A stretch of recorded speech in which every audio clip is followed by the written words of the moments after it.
All right, today we're diving into the wild story of how one man went from being a national hero, the guy on the inflatable unicorn, to becoming a walking, talking internet punchline. This is the story of the Harry Maguire meme. You've definitely seen this phrase floating around. No-look defending. It's that, almost beautiful art of competently pointing one way while the striker just tilts right past you in the other. It's become the internet's go-to shorthand for a defensive disaster. And then, of course, there's the awkward turn. That one perfect, glorious moment where a professional athlete attempts a simple pivot, but with the turning circle of a massive cargo ship. You know the clip I'm talking about. It's been played and replayed a million times, usually set to some ridiculously dramatic music. I mean, it got to a point where, as one Redditor just perfectly put it, Harry Maguire wasn't just in the memes anymore. No, he is the memes. So how in the world does that happen? How does a celebrated World Cup hero become an internet legend for all the wrong reasons? Well, to really get it, we've got to go all the way back to the beginning. So picture this. It's the summer of 2018. England is on this completely unexpected, thrilling run in the World Cup. And right at the center of it all is this guy, Harry Maguire. He's the nation's unlikely hero. After a massive win, this photo goes absolutely viral. It's just him, totally relaxed, chatting with his fiancée. It wasn't staged, it wasn't a PR shot, it was just normal. And that right there, that created the very first Maguire meme. And it was born purely out of love and affection. People saw a hero they could actually relate to.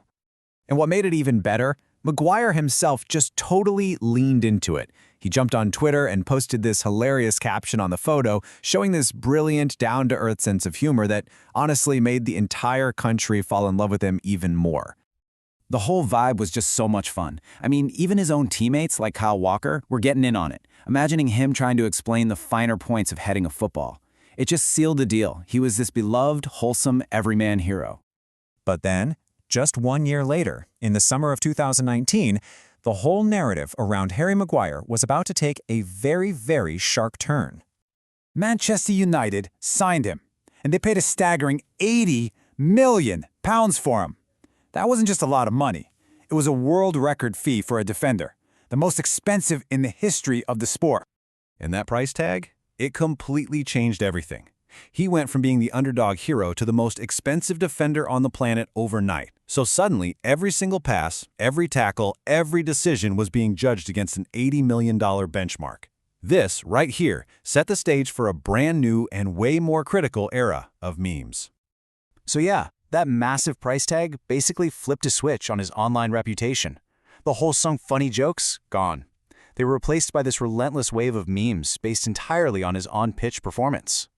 And this new wave of jokes, you can pretty much sort them into three distinct, and let's be real, often pretty brutal categories that kind of chronicled his struggles. First up, his supposed lack of pace. This became a running joke, and it was pretty much immortalized by that infamous awkward turn clip. You know the one.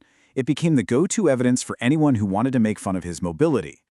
Then you had the big-time errors. Moments like this absolutely unforgettable own goal against Sevilla. I mean, the ball just seemed to be magnetically drawn to his head before flying into his own net.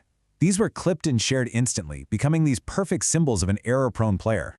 And finally, there were the moments of just bizarre bad luck, like physically running into his own teammates. These clips became part of the meme narrative too, shared as proof of total chaos on the field. Okay, so while the internet was having a field day with all this, the relentless criticism was taking a very, very real toll on the actual human being at the center of it all. And look, you don't have to take my word for it. In his own words, Maguire talked about how the online pylon just crossed the line. It stopped being friendly banter and turned into something else, where every little mistake was blown up for clicks. His England manager, Gareth Southgate, he also went to bat for him, calling the way he was treated a joke and saying it was beyond anything I have ever seen. He even called out commentators and pundits for kind of fueling the fire. And this really points to a much bigger issue, one that goes way beyond just sports. That line between criticism and just flat-out abuse is getting so blurry online. It's driven by what some people call the banterification of culture, where just being mean for clicks and engagement becomes the norm. So that brings up the big question, right? Why do we do this? Why do we create and share these memes, especially when they turn so negative? Well, the psychology behind it all is actually pretty fascinating. Research suggests this kind of humor serves a few key social functions. For one, it builds this weird sense of community, even uniting fans from rival teams over a shared joke. It also lets fans show off their deep, niche knowledge.